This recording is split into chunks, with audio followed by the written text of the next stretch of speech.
Good morning, everybody, and welcome to this African Business Energy Series webinar focusing on regional collaboration for a powered Africa. I'm David Thomas, editor of African Business, and today I'm joined by Joseph Nganga, CEO and founder at the Africa Climate and Energy Nexus, and by an esteemed panel of industry experts, including Guillaume Dulout, the managing director of the East African Crude Oil Pipeline. Together, our guests will shed new light on how Africa is rising to its energy challenges. Africa's promise as the engine of global growth is contingent on energy access. With over 600 million people living without electricity, the continent faces a paradox of immense potential and profound scarcity. This energy deficit isn't just an economic issue, it's a critical obstacle to a just energy transition, and it threatens to leave Africa on the margins of a decarbonised world. Overcoming this challenge demands more than just capital. It requires strategic alignment of global, national, and regional forces. While off-grid solutions have provided hope, achieving universal access by 2030 needs $25 billion in annual investment. The scale of funding can only be unlocked through strong partnerships, one of which is the World Bank and African Development Bank's Mission 300, an ambitious plan to connect 300 million people in Africa to electricity by 2030. Meanwhile, countries are banding together to form regional power pools to tackle energy access, and at the same time, ambitious cross-border projects like the East African Crude Oil Pipeline are redefining how countries work together on schemes of regional and global importance. After our panel discussion, there'll be a Q&A session, so if you have any questions for our guests, please post them in the comment box and we'll try and answer as many as we can towards the end. So without further ado, I'm very pleased to welcome our first guest, a man who knows a great deal about the electricity access paradox in Africa and the solutions that are underway to fix it. Prior to his current role at Africa Climate and Energy Nexus, Joseph Nganga served as Mission 300 Special Envoy and was also CEO of the inaugural Africa Climate Summit. Mr. Nganga, thank you very much for joining us today and welcome to the webinar. Thank you for having me. Now, you worked as Special Envoy at Mission 300, and that's clearly an ambitious and realistic scheme to boost energy access across the continent. But looking even further forward, how can we upscale from realistic, ambitious schemes to connect households to achieving the industrial scale power that's really needed for the next phase of Africa's economic transformation?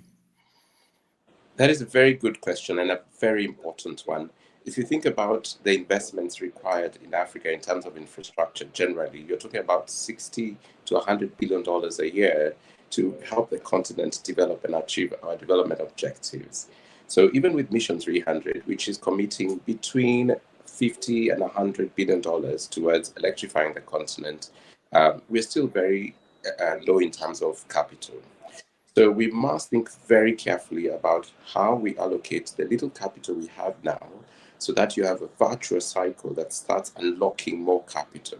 So the choice of investments under Mission 300 for electrification of the continent need to think about which are the lowest hanging fruit that create a positive cycle in the electrification sector so that we then have the revenues and the capacity to support even the last mile electrification.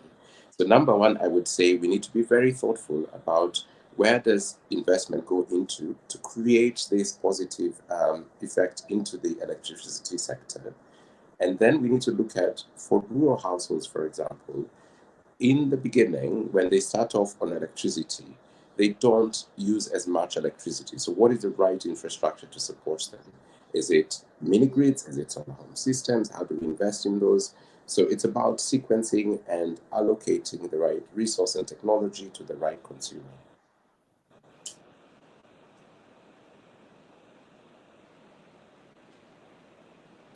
Thank you, Joseph. Can you still hear us? Yes, I can. Yeah, sorry, there's a bit of feedback in the background there. Obviously, we've reported a lot on this African business. Africa has huge vast resources, hydropower, geothermal, wind. We're some way towards unlocking the potential of some of those systems, but how can we create more integrated continent-wide power systems that de-risk investment and stabilize supply while making the most of these huge resources? That's also a very important question that we must address as a continent. every country has its own electricity sector, its resource, whether it's geothermal, hydro, solar, but it also has other things it has to consider. For example, what is the stage of economic development in that country?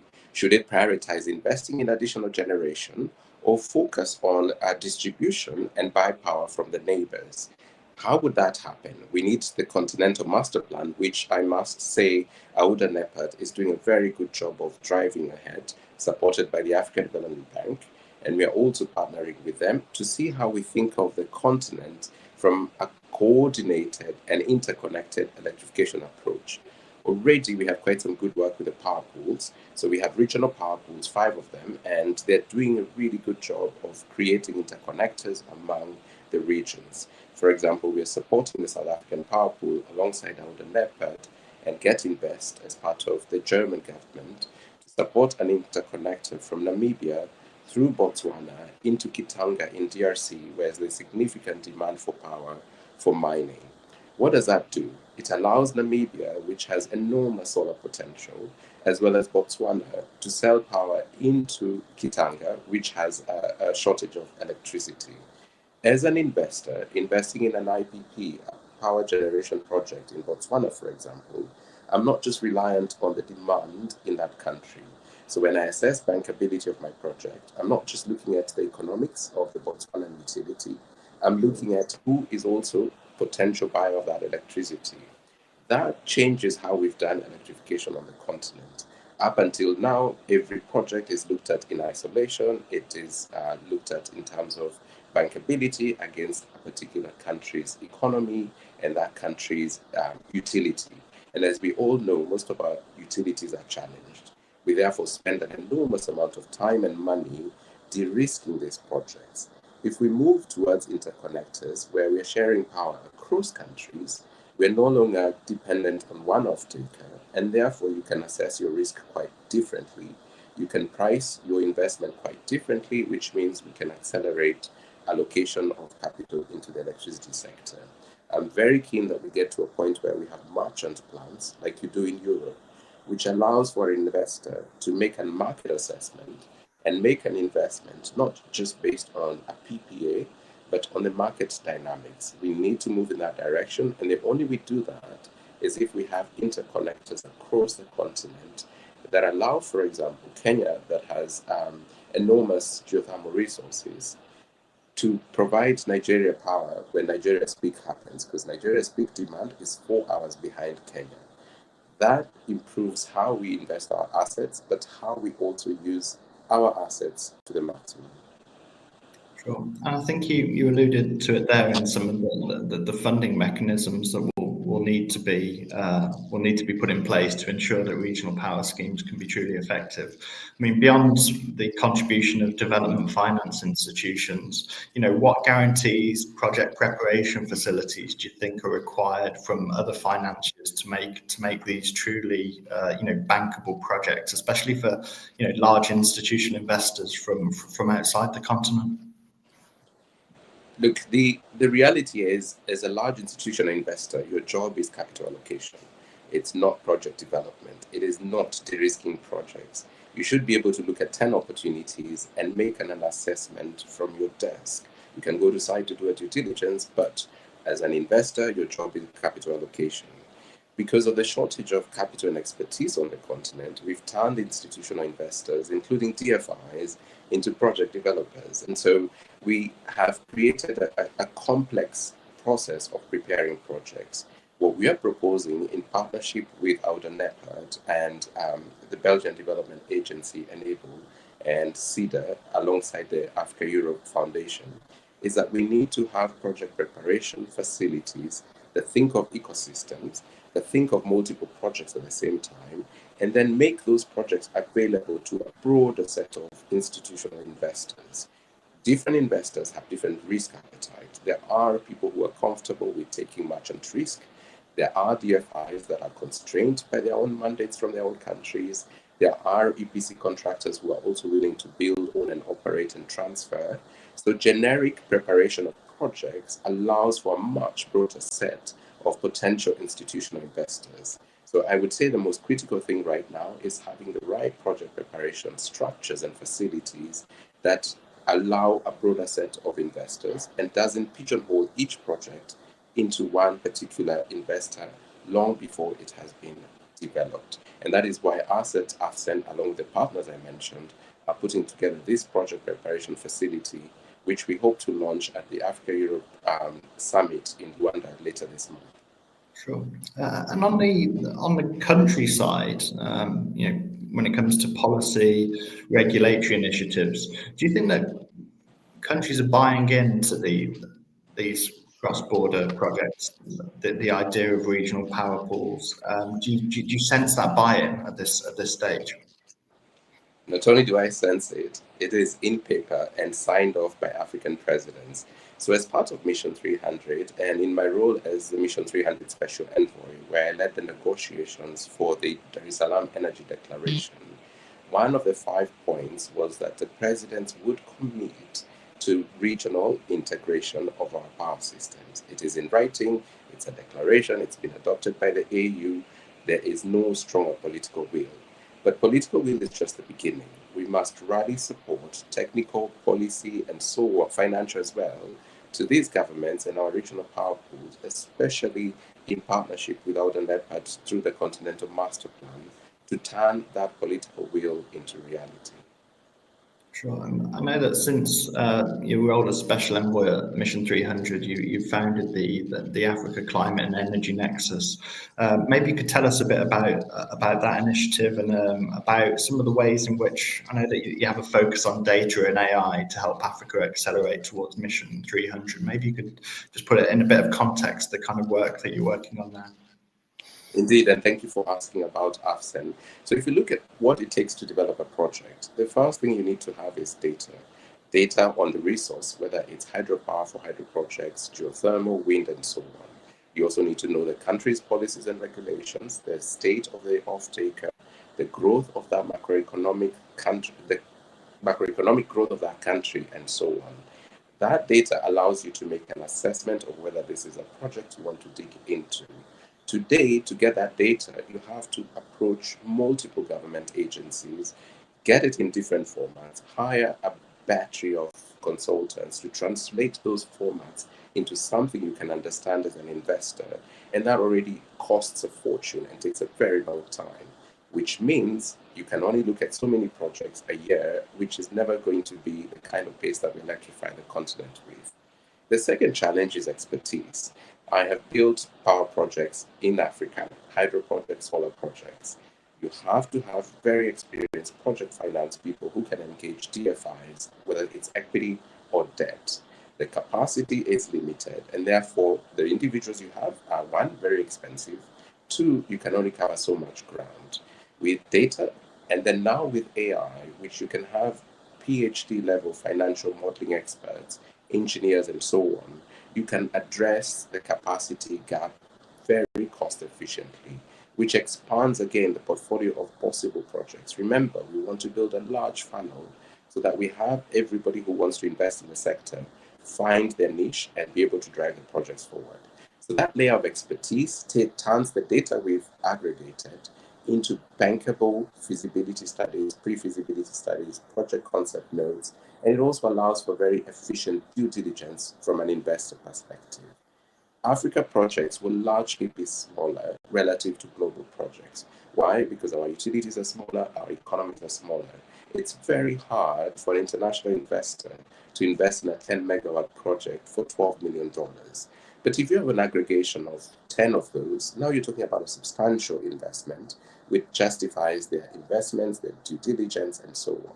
So the other thing that the platform allows us to do is aggregate portfolios that are very transparent, very well developed, that larger investors can deploy capital into.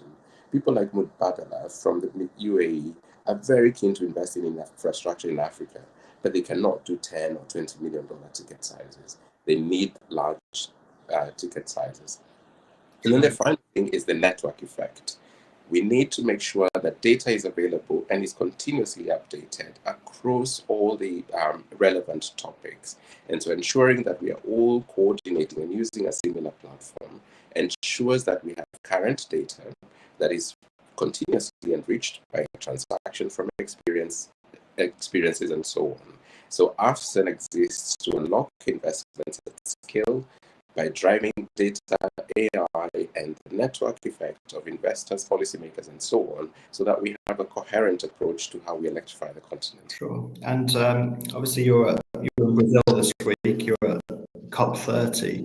Do you get the sense that Africa's electrification mission is getting enough traction through that process, through the global process, is getting enough attention, and there's enough awareness of the issues that we've just been talking about? I think the general sense, and I must admit I'm not one of the negotiators, but the general sense I'm getting is we're quickly realizing as Africa that we have to own our own challenges. We can no longer depend on others. The commitments that have been made are not turning into investments.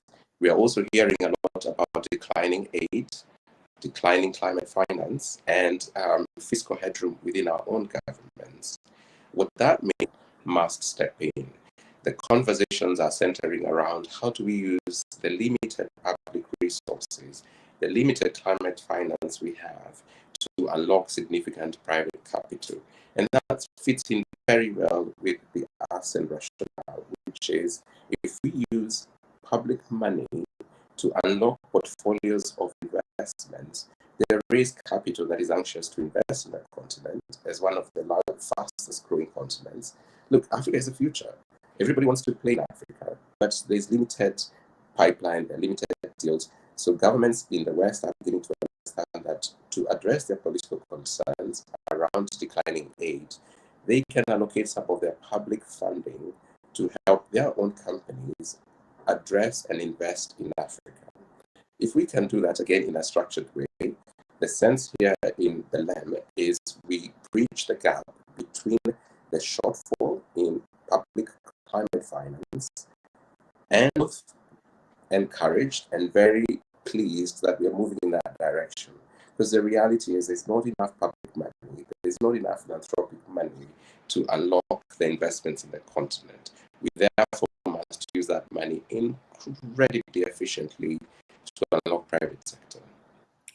And when you look back on your role at Mission 300, how feasible do you think that particular initiative is going forwards? I mean, how optimistic are you that firstly we can move to the 300 million, but then rapidly we can move beyond that? It's a very good question, and one I grapple with a lot, because if it's taken us this long to electrify the Africans to be electrified, it is enormously ambitious to do another 300 million in 4 years now. But the reality is we must push ourselves. We're talking about climate here in Belém and the need for adaptation on the continent. Well, adaptation in Africa cannot happen without electricity. If you talk about heat and if you talk about cooling, all those require electricity. If you talk about changing weather patterns and farmers being vulnerable to predictable rainfall, therefore they must move to irrigation. Guess what? You need electricity to do irrigation. So from my perspective, it is an ambitious goal, but it is one we must raise up to. We must meet that challenge if we're going to help the continent, not just from an electrification perspective, but also adapt to the realities. Yeah, well, thank you very much, Joseph. It's really interesting overview, and I think it's a good starting point for our panel discussion. I think we're now going to open out the discussion. We've got three other very esteemed panelists, which I'd like to introduce now. We have Mr. Guillaume Dulout, who is Managing Director of the East African Crude Oil Pipeline. We have Ms. Fabienne Diouf, who's founder of FDM Partners. And we have Dr. Mohamed Alhaji, who is founder and managing director at Energy. So welcome to all of you. And just another reminder for Nganga,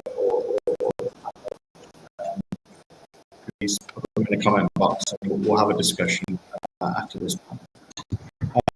So Guillaume of the East African Crude Oil Pipeline, coming to you first.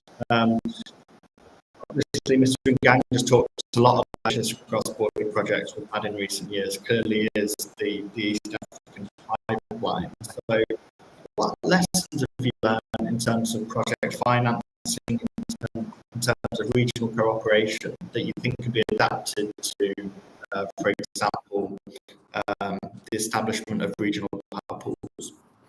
Right. Yes. Good morning. Good afternoon, all. For a few words, if you allow me, on what is ECOP. ECOP stands for East African Crude Oil Pipeline.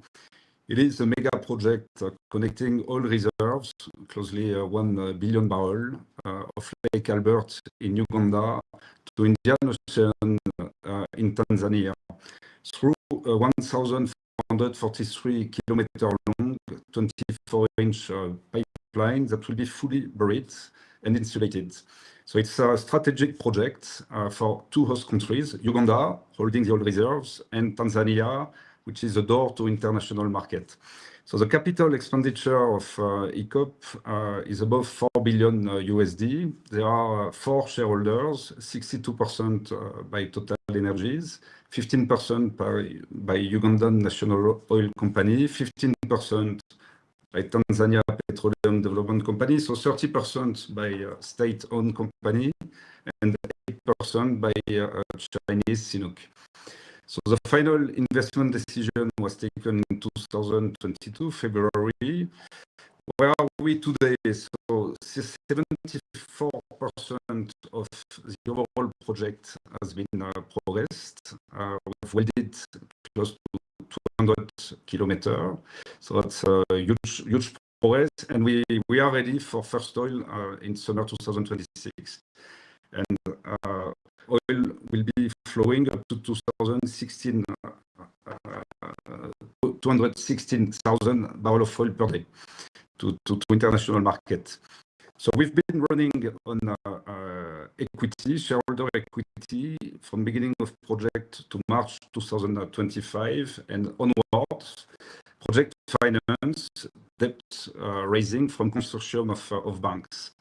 And we should reach, at completion of the project, a debt to equity ratio of 40% debt, 60% equity. So I think also similar success stories of project finance in Africa, 150 megawatts in Uganda, which was developed similarly, and Songo in Tanzania. It was 180 megawatts gas and electricity generation project. So those 3 examples of large-scale multi-country infrastructure can be bankable clearly in Africa. How can we extend more to clean power and transmission lines Africa needs for its industrialization? I think first point is we need clearly a market offer and demand. Offer, Joseph said it, but there is power, hydropower, solar, wind in many African countries, or existing or planned for construction. Secondly, states and interstates, you need leader vision and stability and clear drive. And it's all about, thirdly, attracting capital, excellence in execution, transparency, and very importantly, fiscal stability. So this framework can be directly adapted to fast-track the development of clean energy and transmission infrastructure. Sure. Thanks, Guillaume. Fabienne, obviously, given the wider framework that needs to take place for these projects, and you work on turning policy into bankable projects. I mean, if we look a bit more specifically on the policy and regulatory interventions, what do you think nations need to adapt to move away from a smaller scale generation towards these cross-border multi-gig? Thank you so much, David. I'm really delighted to be part of this discussion today about how to create a regional energy market that's robust enough to facilitate large-scale investment. And right now, most countries work on their own with different approaches, with different approval processes, different financing mechanism. And this makes regional projects complex and very slow. The main challenge remains the complexity of the legal frameworks and limited access to financial resources and quote-unquote political security risks in certain regions. Here we have two main case studies we can look at. River that cross several countries. The Manantali project managed by SOGEM is a great example.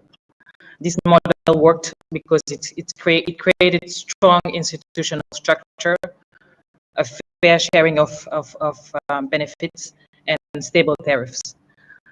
In this model, costs of electricity dropped for about 220 francs CFA per kilowatt hour, from compared to an average of 117 francs CFA per kilowatt hour in Senegal, and that's a huge delta right there. And it shows that mutual huge impact on cost of electricity. The second case is when a country has a lot of energy resources, such as hydro, gas, you name it, it can supply its neighboring country. And here, what we need is innovative financing frameworks and innovative legal entities, development partners, public, private developers, and heavy industrial concerns. To conclude on this question, David, I think we first should ensure that directive national frameworks, regional directives are reflected in national frameworks. And second, we should think about having a regional body, just like SOGEM, that works well, that can unite all efforts and create momentum across borders. I think that's very important to think about. Thank you, Fabienne. Mohamed, clearly there's a huge amount of work to be done on the policy and regulatory side, but if we look at, especially for regional generation hubs, what are some of the examples of those? What success stories have we seen so far?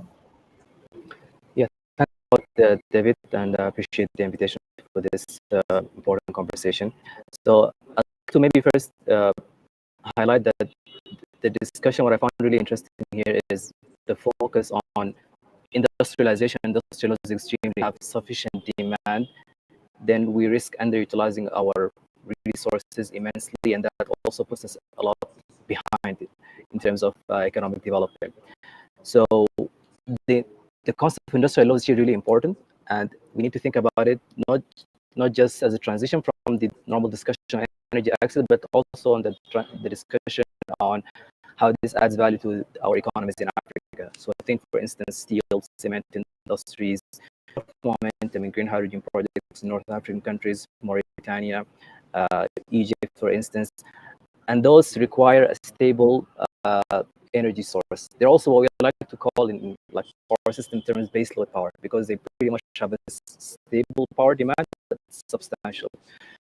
So in order to meet this demand, I think corridors that map to those large dispatchable energy sources, right? I'm going to talk about what energy sources maybe in the next question, and map them or align them with the demand loads. So I think, for instance, Ethiopia, Sudan, hydro as one corridor, or like Kenya, Rwanda, and Tanzania as a geothermal corridor, or for instance, DRC and Zambia as another corridor for mining and metals, right? And to get there, there are a couple of things I believe we need to discuss and be mindful of, and I think this is one point that I'm going to perhaps repeat a lot in the discussion, which is more investments in the transmission enough, and it needs a lot of innovation and financing, as Fabienne mentioned, but it also needs to have the right policy framework and the regulatory framework. Sure, thank you, Mohamed. Obviously, Guillaume, a lot of what we're talking about here is, is in the renewable energy sphere, and that future of renewable power in Africa has implications for the oil and gas industry and stranded assets and avoiding infrastructure that has a relatively short shelf life. So this is clearly a question which must have come up for ECOP. How do you plan to mitigate the risk for the host nations of ECOP becoming another stranded asset? Thank you, David. It's an excellent question. Firstly, world needs oil. I think it's today undisputed for transport, planes, petrochemicals, etc. And we see still the demand increasing. Forecast peak oil today is around 2035, 2040. So 15 years still of increase, and the worldwide oil field deplete between 5 and 7% per year on year. So they need a replacement. So for ECOP and the upstreamers, that's Nganga project and Kingfisher project in Uganda, they've been designed to flow oil for the next 25 years, which is long, but the mode to energy, less emission, and more sustainable energy altogether.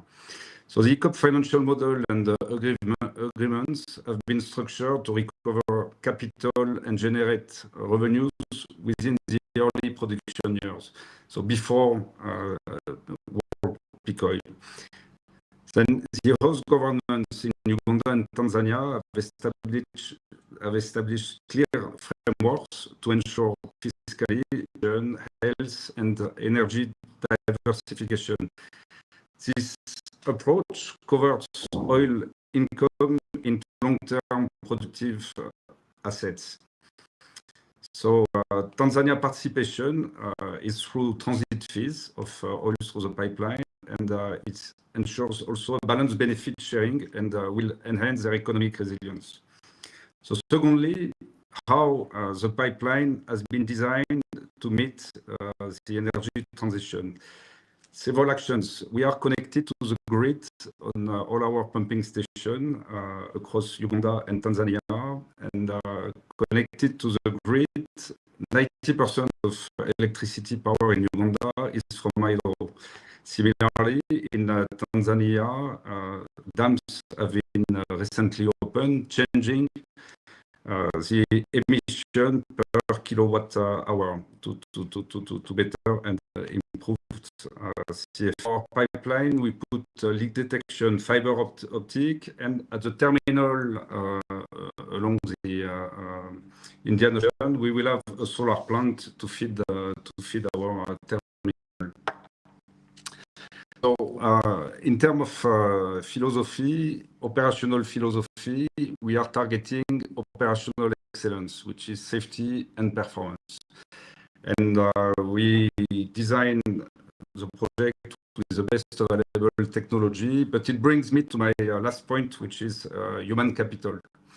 We want to build the pipeline and operate the pipeline with Ugandans and Tanzanians. Currently, we have 12,000 people working in both countries, and we are developing competencies for a flagship vocational training that is currently developing 141 students that will be incorporated within the operation. So you see 12,000 workers, those students, these competencies will be available for all projects, for all infrastructure. So in short, ECOP is not in conflict with the energy transition. It is part of bridge enabling host and eventually to a diversified low carbon future. As Guillaume just mentioned, human capital is clearly an absolutely crucial part of this whole process. And I think there's been a lot of criticism in the past that major projects, whether they're either in oil or gas or renewables, have not focused enough on providing for local content, local jobs, skills, training. Obviously, Guillaume just mentioned some of the ways in which ECOP is hoping to do that. What are some of the wider strategies that you think are being adopted for content in major infrastructure projects? Thank you, David. I'm really glad that this point was raised because it touches the heart of what sustainable development is really, what really it is about.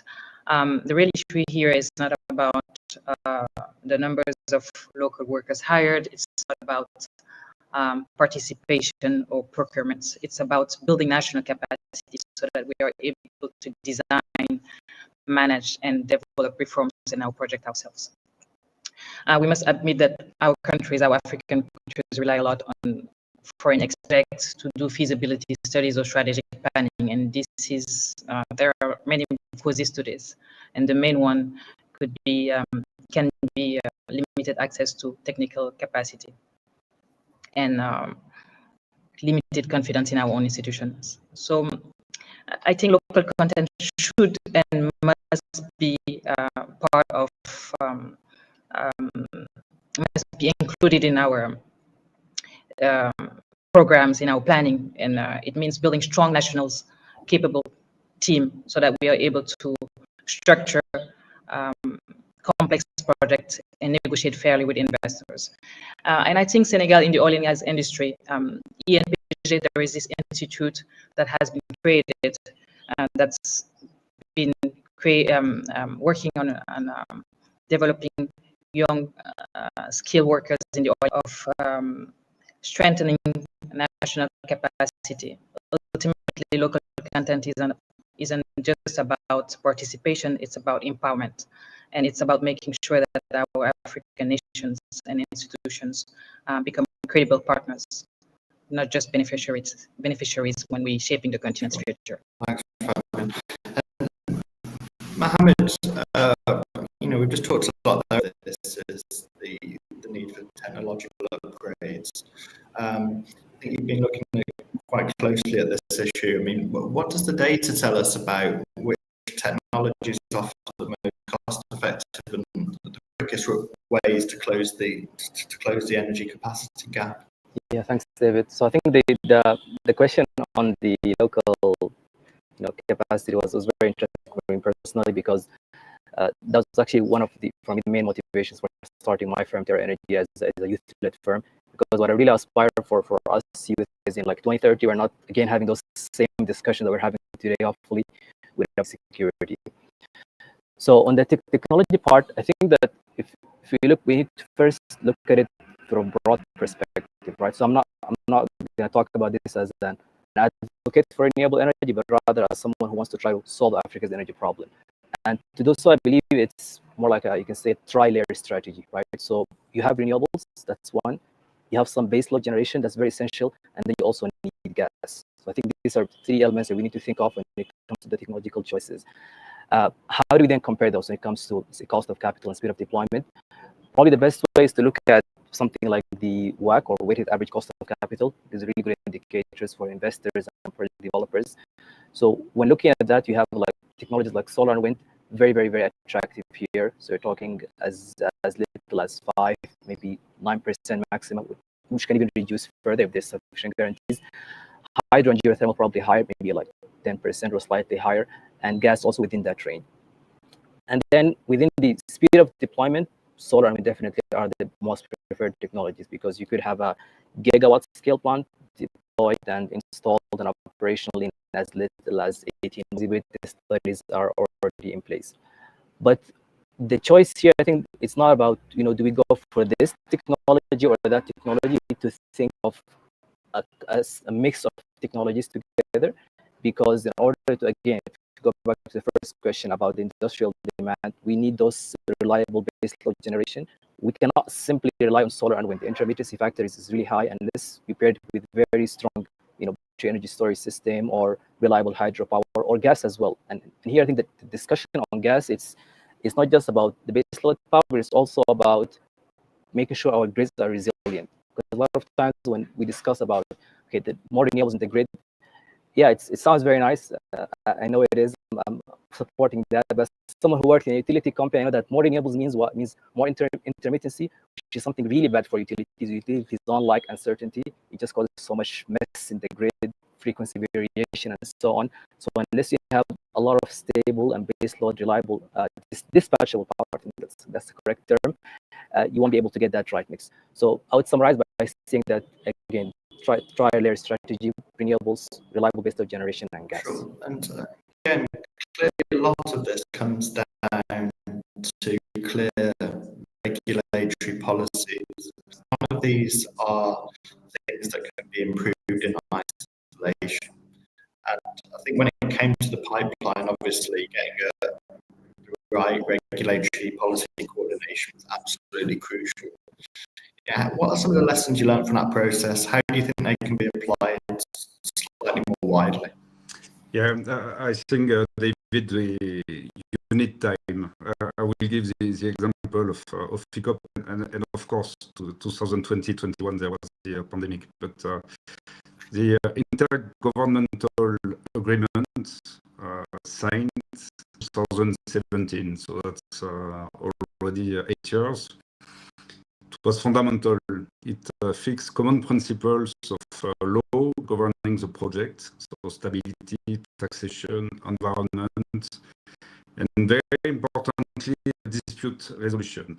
So a unified regulatory approach that balanced national interests. So I mean, to a bit escalate this ECOP project to other countries and renewable project. Clearly, first, it's important to harmonize regulations very early while to find solutions. Number two is to create joint governance institutions where you have the correct meeting with stakeholders involved to manage shared assets. And I come back to the dispute resolution. It's important to have it well established to ensure investor confidence and operational continuity. What you don't want is when you start a project, a cross-border project, to be stopped due to issues. So it has to be anticipated as much before. So ECOP model proves that African countries can successfully align legally, fiscally, and with development. And I come back to the importance of leader vision, countries collaboration, security, and lastly, governments needs to define those projects as strategic projects and real national priorities so that all administration follow and support. This can be easily, I'm not sure, but replicated for any regional power initiative. Sure. Fabienne, we hear so much about the non-infrastructure hurdles that countries face to commercial viability, infrastructure insolvency. These are some of the other problems that we're facing in the energy access challenge. You know, what do you think is most significant among those, and what needs to be done to make progress on it? Well, David, thank you. If we look at the way that African power pools, there is little trade of electricity between beyond the financial constraints. I believe the main issue is the lack of clear and consistent rules in institutions. In many cases, the frameworks, I think Joseph mentioned it earlier, the frameworks developed by the support of donors look great on paper, but don't really problems, the solutions, without taking into consideration the local context and the local realities and how mature our electric systems are.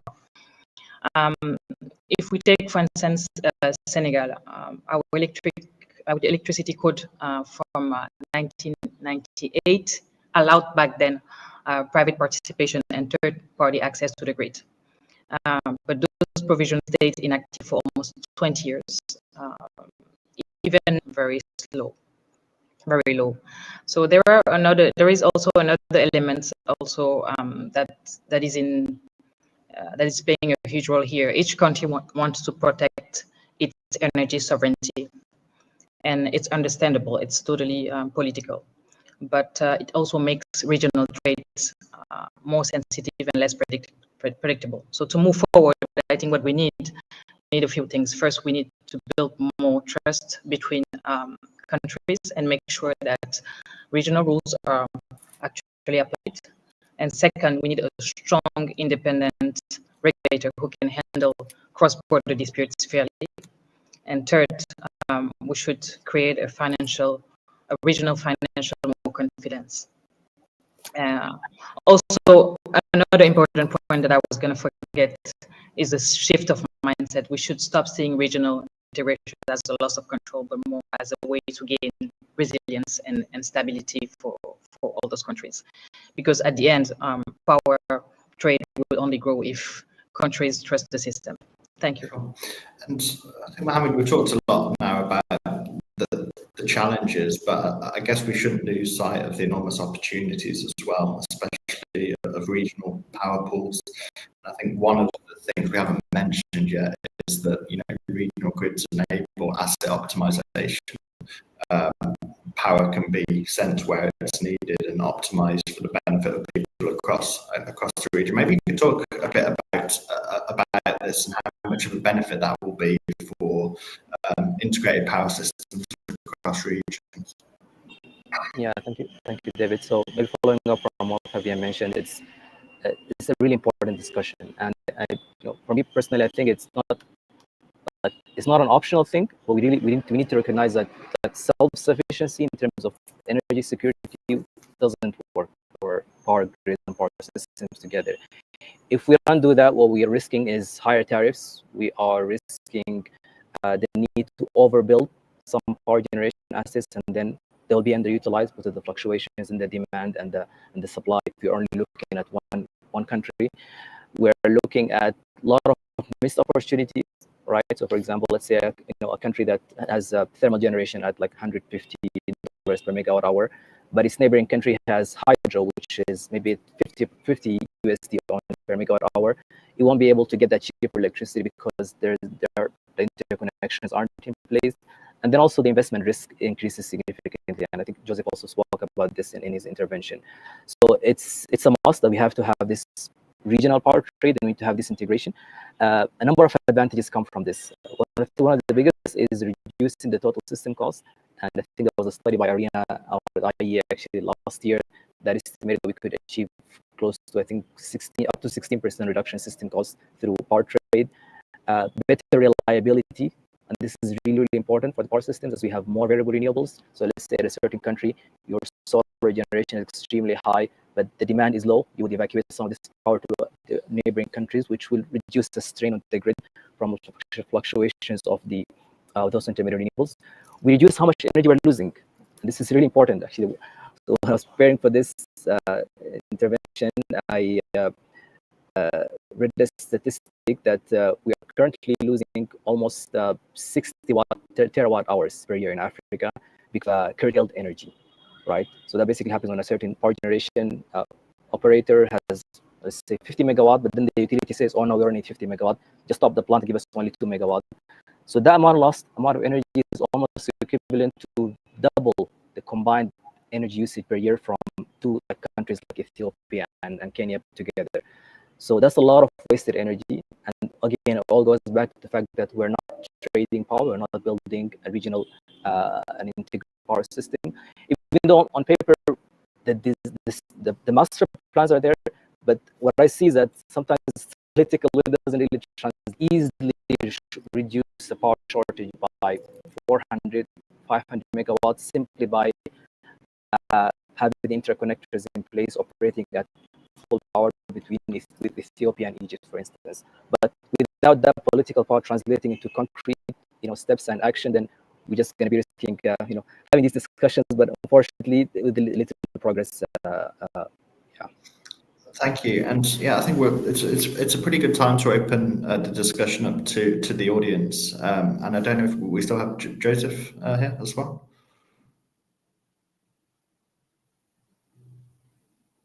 It seems not. Oh, we do.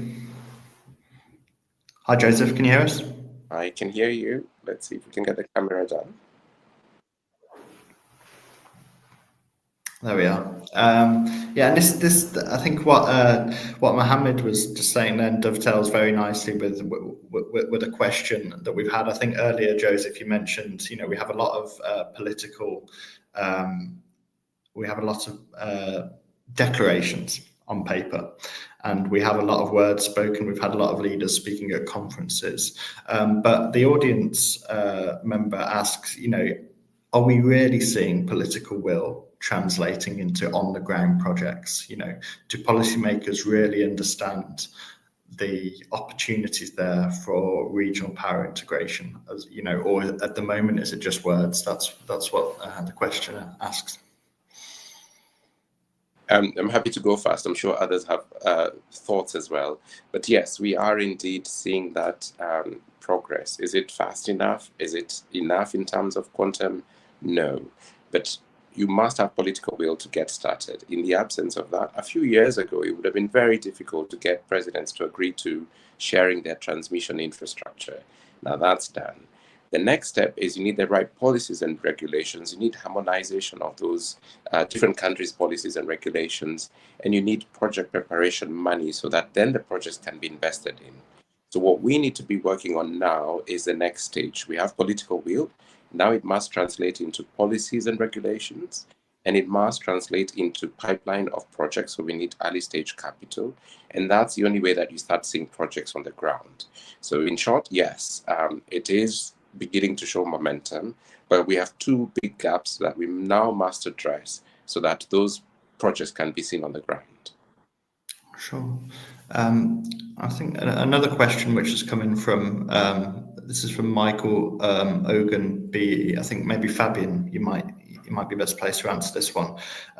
He asks, when it comes to these regional power schemes, how do we ensure equitable access across different countries? I think that's a key question, because obviously you're talking about countries banding together with different economic profiles, with different populations. How do you ensure with schemes that are complex like this that the energy that comes out of them is actually accessible to all and accessible in a fair manner across multiple countries?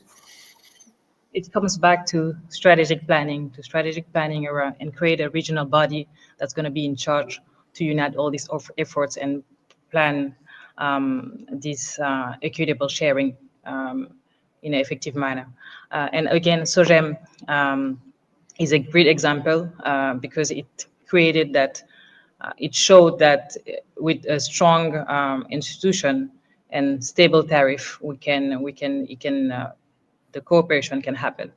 So it comes back to creating a body that's going to unite all these efforts. The second thing is all about leadership.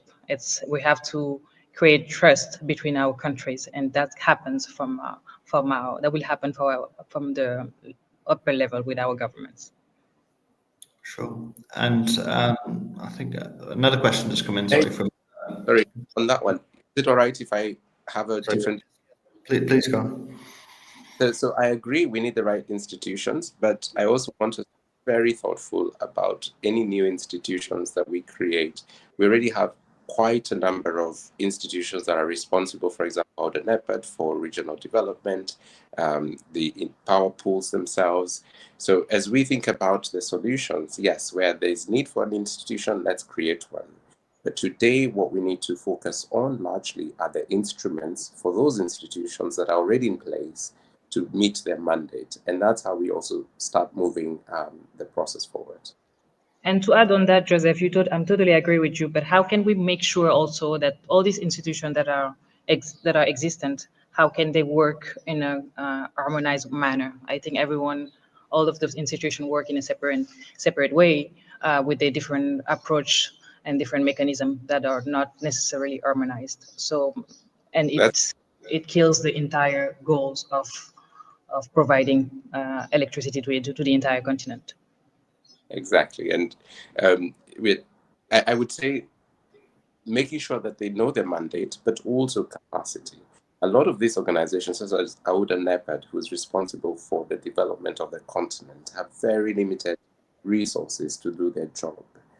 So we need to also think about when a donor wants to support an initiative, are they approaching the right politically empowered institution along with the private sector and other participants. So I would say that emphasis on building our institutional capacity, and that's why I say we need to move towards instruments within those institutions that enable them to deliver on their mandate. Sure. Thanks, guys.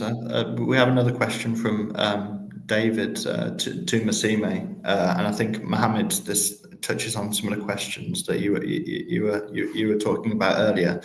He asks, is there any assurance that Africa will be able to harness AI technologies when it comes to electricity and regional power pools?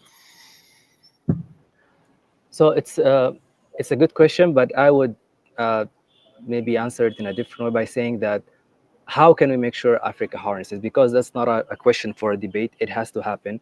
And we shouldn't be in the time discussing whether we should use AI or no. No, it needs to happen now, and we need to do it really, really quickly. Because the developments happening now in AI are in a really, really fast pace that sometimes it can be difficult to understand the scale and the speed at which it's happening. And within the energy, or let's talk about the electricity sector, the applications are huge and very, very obvious and very, very direct. So take, for instance, cybersecurity, right? As we move more towards smart grids, digital grids, interconnected power systems, SCADA systems from different countries communicate with each other, the risk of cybersecurity becomes extremely high. If you don't have very robust security systems that utilize AI, utilize data very effectively, then you will risk these cyber attacks. And you also risk performance issues and operation issues. So I think we need to be asking how we could utilize AI more effectively, and especially in addressing some of those basic problems that we're facing, like, for instance, the data problem, right? I think Joseph spoke a lot about it. I remember three years ago, I was reading the SDG progress report by the Africa Center for SDG, and they were saying that only like 3 or 4 of the SDGs, we actually have solid data that which we can use to track our progress at the continental level.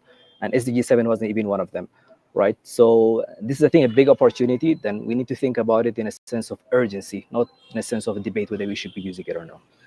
Sure. And Guillaume, obviously, these have implications for your business and how you're running the pipeline. So perhaps you could speak a bit on those themes, how you're adapting AI data to the work you do at the pipeline. Yeah, I didn't mention along the pipeline we will be running fiber optic, 86 components of it, and 24 will be left for communication between both countries and international. So the other brains are left for control of valves, control of pumps, cameras, etc.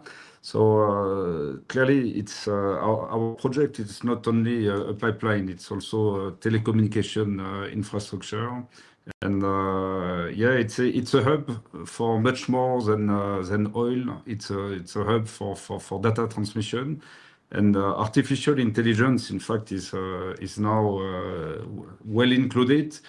We don't know yet how much of this big data will be useful, but it's important for us to monitor temperature, to monitor vibration, to monitor camera all along the pipeline. So yeah, we have our own usage, and also will provide both countries ways of improving their telecommunication infrastructure. Sure. I think we have time for just one more question, and I think that this from Sheikh Diop is kind of piggybacking off the points that Joseph and Fabienne were making previously, and he asks, how can we hold institutions accountable to the promises they make when it comes to infrastructure, when it comes to regional programs? Are there any accountability mechanisms that mean that once plans are put on paper, that that countries are able to, are made to stick to the promises they make? Fabienne. Yes, thank you. That's a very good question. So what I believe here is essentially is following up on the master plan, and what's going to help here is operational excellence. And what we have been working, for instance, in Senegal, is how we can make sure that all the vision we have until 2050 is we have a good strategic planning and an operational excellence plans to follow up on this. And as long as we have the leadership and the government will, again, it comes back to that. We can make sure that we are following up on the right track and make sure that at the end we can reach the objectives we all want. Sure. Joseph, final words, please. I couldn't have said it better. Thank you very much. Mohamed, anything to add on that? Thank you. Well, I think it covers it all, but I would say, and especially for us as youth, we see this as really, really essential, and we need to be even more aggressive about it. We need to really hold accountable the elected officials, ministers, to what they say, because the youth generation is the ones who are going to be most impacted if these plans are not implemented. And Guillaume, do you feel like your project is being sufficiently held to account and made to stand by the promises that it's made? Definitely, yeah, we are very closely followed, high expectation from both states. I would add a component. It's very important also to embark communities, because when you have operation and pipelines throughout two countries, you impact the life of people, and they want it to be positively impacted. So there is so much you can do during construction phase. But we are thinking also of a long-term solution for the next 25 years. We discussed about electricity connection. We are running, for example, 323 kilometers of grid line to connect to our station, and we have plans with Tanzanian Rural Authority to extend, for example, to community those lines. So community, yes, is essential for the safety and security also of the assets. Sure. Well, thank you very much to all our guests and panelists today for a really interesting and robust discussion, and wishing you all a productive day. Thank you very much. Thank you so much. Thank you, everyone. Thank you. Bye-bye. Bye.